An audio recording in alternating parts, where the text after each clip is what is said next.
혹시 잠깐 멈춰서 상상해 보신 적 있으신가요? 어느 날 아침 내 통장에 갑자기 100억이 들어와 있다면 아마 대부분의 사람들은 그 순간을 인생의 정점이라고 생각할 겁니다.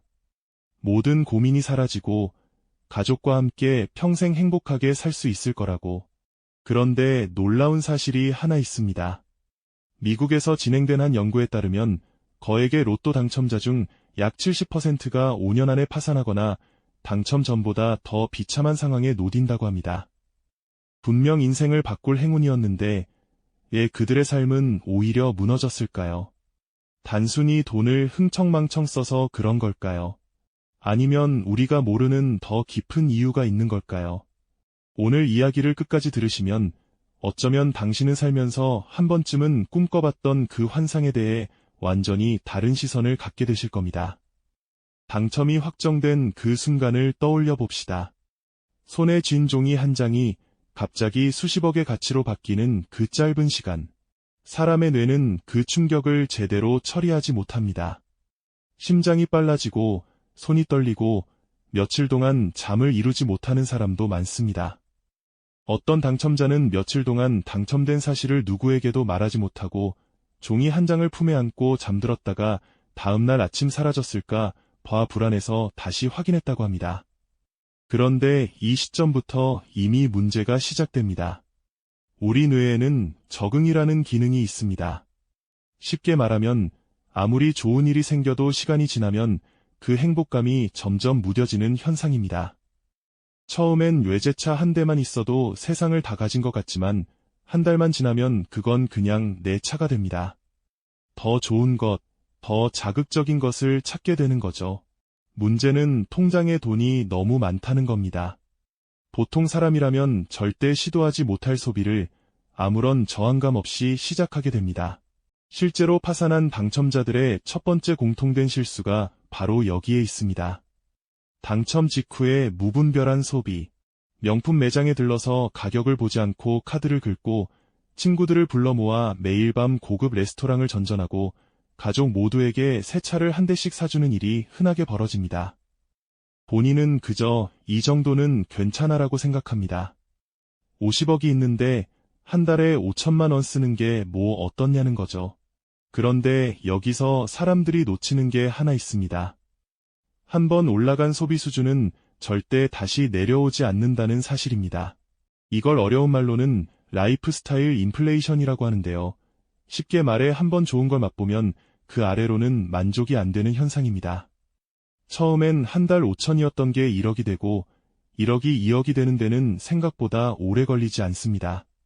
게다가 큰 집을 사면 그 집을 유지하는 비용이 따라오고 좋은 차를 사면 그에 맞는 보험료와 정비비가 붙습니다. 돈은 한 번 쓰고 끝나는 게 아니라 끊임없이 새로운 지출을 만들어내는 구조로 굳어져 갑니다. 두 번째 실수는 더 치명적입니다. 바로 쉽게 번 돈은 더 쉽게 불릴 수 있다는 착각입니다. 당첨자들 주변에는 어김없이 사람들이 모여듭니다. 오랫동안 연락이 끊겼던 친척, 학창시절 이름만 알던 동창, 처음 보는 사업가까지 모두가 좋은 제안을 들고 옵니다. 함께 사업을 하자거나 확실한 투자처가 있다거나 부동산을 같이 사자는 식의 이야기들입니다. 문제는 당첨자 본인이 갑자기 자신을 돈을 다룰 줄 아는 사람이라고 착각하기 시작한다는 겁니다.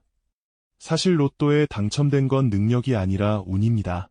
그런데 통장에 큰 돈이 찍히는 순간 사람의 자존감은 비정상적으로 부풀어 오릅니다. 내가 이 정도 돈을 가진 사람이라면 분명 안목도 있을 거라는 착각 속에서 검증되지 않은 사업에 수억을 넣고 친구의 부탁이라며 보증을 섭니다. 그리고 그 돈은 대부분 다시 돌아오지 않습니다. 여기서 더 슬픈 건 돈만 잃는 게 아니라는 점입니다. 가까운 사람에게 빌려준 돈이 사라지는 순간 그 관계도 함께 사라집니다.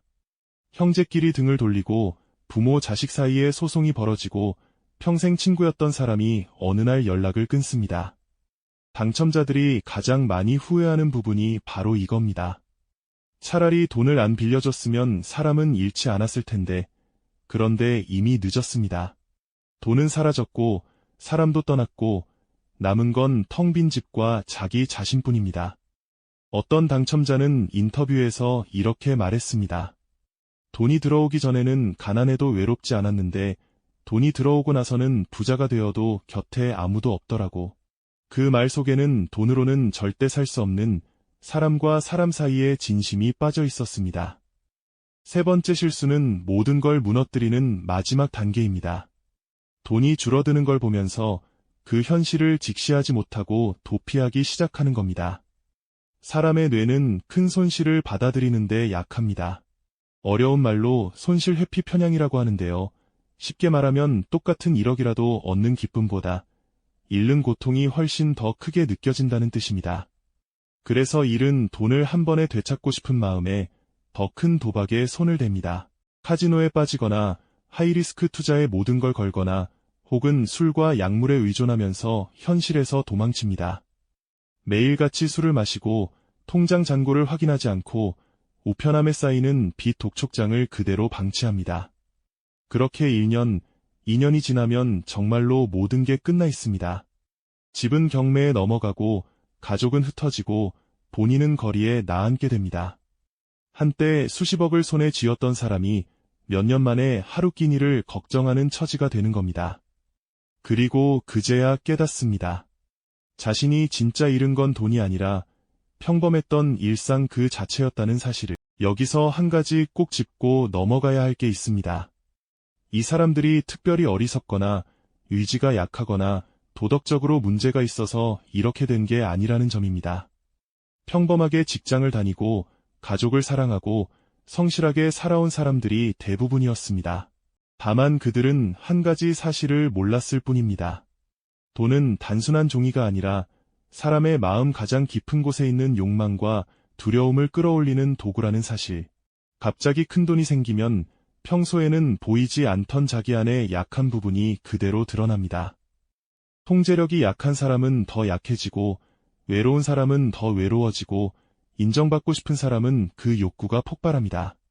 돈은 사람을 바꾸는 게 아니라 원래 그 사람 안에 있던 모습을 더 크게 확대시킬 뿐입니다. 그래서 진짜 부자들이 입을 모아 하는 말이 있습니다. 돈을 다룰 그릇이 먼저 만들어져야 돈이 그 그릇에 담긴다는 이야기. 그릇이 작은데 큰 물을 부으면 결국 다 흘러넘쳐서 사라지고 맙니다. 로또 당첨자들의 비극이 우리에게 알려주는 건 바로 이 사실입니다. 중요한 건 얼마를 가지고 있느냐가 아니라 그 돈을 다룰 수 있는 마음의 준비가 되어 있느냐는 것. 매일 적은 돈이라도 계획적으로 쓰는 연습, 충동을 한 번 더 참아내는 습관, 가까운 사람과 돈에 대해 솔직하게 이야기하는 태도. 이런 작은 것들이 쌓여야 큰 돈이 들어와도 흔들리지 않는 사람이 됩니다. 결국 부자가 되는 길은 한순간의 행운이 아니라 매일의 작은 선택들이 모여 만들어지는 길입니다.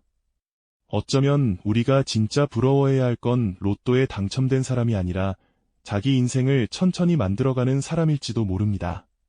갑자기 받은 행운은 사라지면 그만이지만 스스로 쌓아 올린 것은 쉽게 무너지지 않습니다. 작은 월급에서 조금씩 떼어 모은 돈, 오랜 시간 다져온 인간관계, 한 걸음씩 늘려온 실력. 이런 것들은 통장 잔고에 찍히지 않지만 그 어떤 당첨금보다 단단한 자산입니다. 그리고 이런 자산은 누가 빼앗아 갈 수도 하루아침에 사라질 수도 없습니다. 만약 지금 당신의 통장에 100억이 들어온다면 당신은 정말 다른 선택을 할 수 있을까요? 그 질문 앞에서 잠시 멈춰 생각해 보셨다면 오늘 이야기는 이미 당신에게 충분한 의미가 되었을 겁니다. 돈은 인생의 답이 아니라 인생을 비추는 거울입니다. 그 거울 앞에서 부끄럽지 않은 사람이 되는 것, 어쩌면 그게 진짜 부자가 되는 첫걸음일지도 모릅니다.